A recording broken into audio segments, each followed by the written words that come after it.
Finally, Steve, and I don't know if I don't know if this is your area of expertise, but Stefon Diggs and Cardi B looks like they're hanging out in a strip club.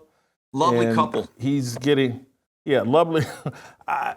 Let's go with, don't we have him at the strip club with Cardi B, smacking her on the back of the rear end? Yeah, this stuff.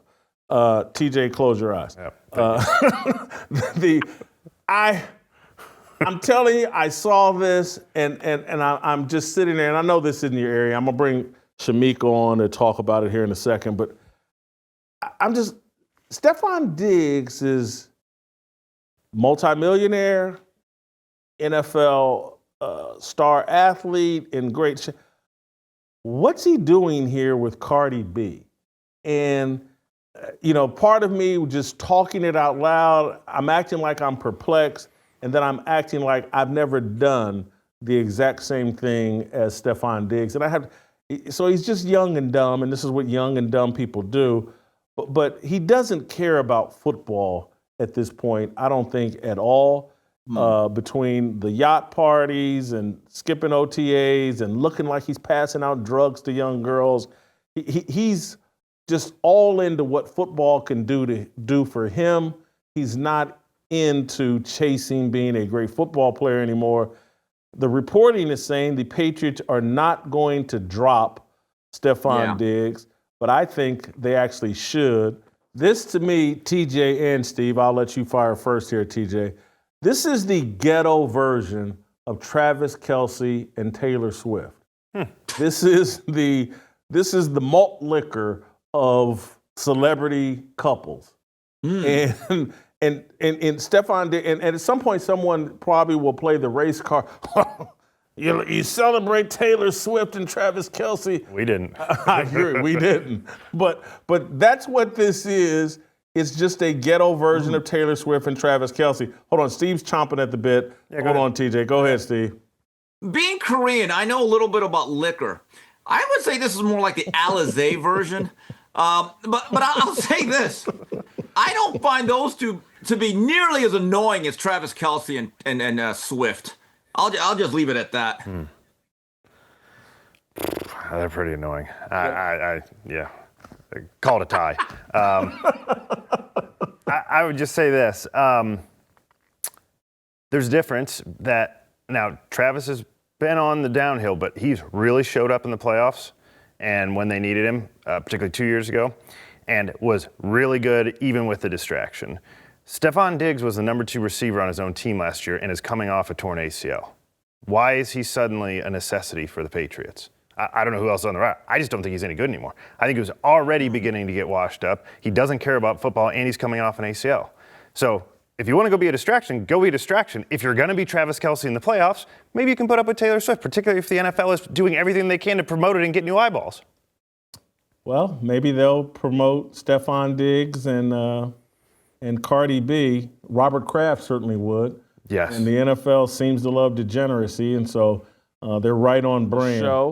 What do you think of my analogy calling Cardi B and Stefon Diggs the ghetto malt liquor version of Taylor Swift and Travis Kelce? Yeah, I can actually picture a 40 of OE just as you talked about them. So I definitely agree. I hope it's a publicity stunt. I don't understand why Stefon would actually go this way. I think it was Justin that said this morning he's a player, so he doesn't think it'll last. I've actually heard that more than one time, that this is just a catastrophe waiting to happen. I don't think either one of these people are actually ready to commit to just one another. Maybe they're going to have an open relationship. I don't know. But it just seems like any man in his right mind would not try to attach himself to Cardi B. We know that she's, number one, not officially divorced. She has 3 children, the youngest being 8 months old. Why would you want to do that? Then she's constantly running to social media to put out all of her dirty laundry. I just don't see why a man who has something going for himself would actually want to hitch on to this. And then she's dragging her husband or ex-husband, soon to be ex-husband, calling him a deadbeat. And I'm gonna go through some of the expenses that she claims he's left her with. But then there's also, Jason, she's always naked. This isn't just what she does on stage. When you see her, like when her and Stefon were at a basketball game, she's just always naked and showing her body off. So this isn't even about, oh, I'm an artist, and when I get on stage, this is how I dress. Even Beyonce has on clothes at the basketball games, but not Cardi B. Listen to this, Jason. She called Offset a deadbeat, saying that she spends 6 figures on their kids annually, and he did not help her over the last year. She says she pays $10K a month for her kids to have their own driver. She spends $45 a year for the 6-year-old school, 35, this is thousand, 45,000 a year for the 6-year-old, 35,000 a year for the 3-year-old, 3,000 a week for a babysitter, 500 a day for the 8-month-old's nanny, 250 an hour for a tutor. Then she goes on to say they are piano lessons, boxing lessons, gymnastics, personal chef, and security. Cardi, you could actually save some money by just being a mom. I don't understand why the 3-year-old needs schooling for $35,000 a year. You could be a mother.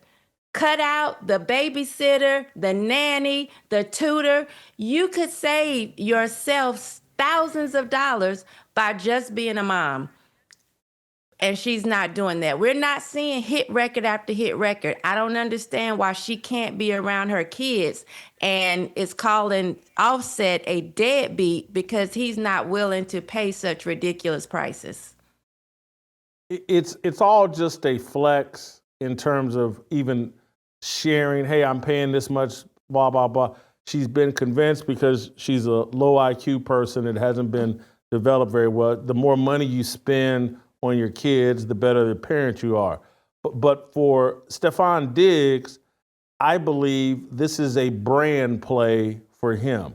This is him moving on to the next career after football. This is him positioning himself to be a podcaster, to be an NFL broadcaster. It's just a brand play, and actually, it's probably a wise one. He's connected himself to some degenerate rapper that gets a lot of attention, and it elevates Stefon Diggs into a bigger star because he's a nice little receiver, but he's no name brand. He's not Michael Irvin. He's not any of these all-time. He's not Terrell Owens. But by dating Cardi B or pretending to date Cardi B and, to be the stepdaddy for offsides or illegal procedure, whatever that rapper's name is, his stepdaddy for his kids, it's a great brand play for Stefon Diggs.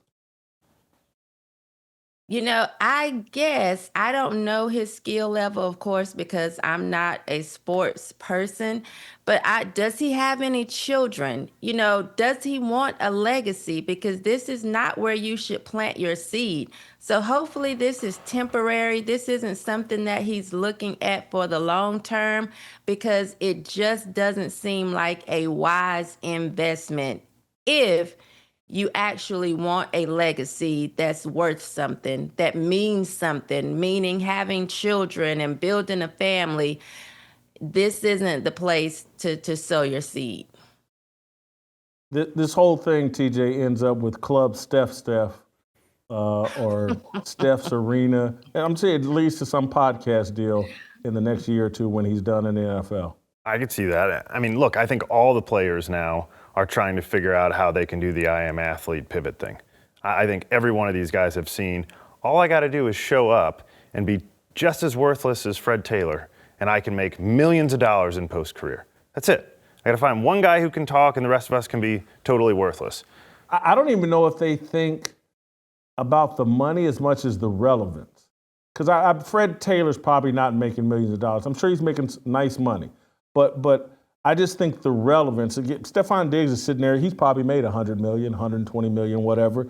He just wants to remain relevant and a celebrity post-career. It would be nice if he's generating millions of dollars, but mostly he's like, I got enough money. I just want to be a celebrity. I don't want to ride off into the sunset. I want to make sure I'm still getting invited to all the parties because I've got some podcast and I'm important. Yeah, I think that's interesting. I don't know that. I think all these guys just think it's so easy and they can just roll it out. It is easy. When you look at the podcast space, and I don't mean this to disparage any of these guys I'm about to reference, but it doesn't take skill to do what Gilbert Arenas and these guys are doing, sitting around, camera on, dropping the N-word and F-word and, just telling, man, when Jordan did this at practice, I did that. And so it's like they're just hanging out on a corner just talking, and they put it up on the internet, and people, it sounds like I'm being totally petty and jealous here, because some of the things that happen on these shows are interesting, and I have some respect. Sometimes they say provocative things, but it's like I watch, and people think I'm picking on these guys, and I'm not, but it's like I watch Jeff Teague's podcast. It's one of the most unprofessional. Guys are sitting around slouched and just barely putting sentences together, and people are watching this. Yeah. Cameron and Mace just curse and say, just laugh and blah, blah, blah. And people are watching this in great numbers. Don't miss a second of Fearless. Hit that like button and subscribe to keep up with our latest content.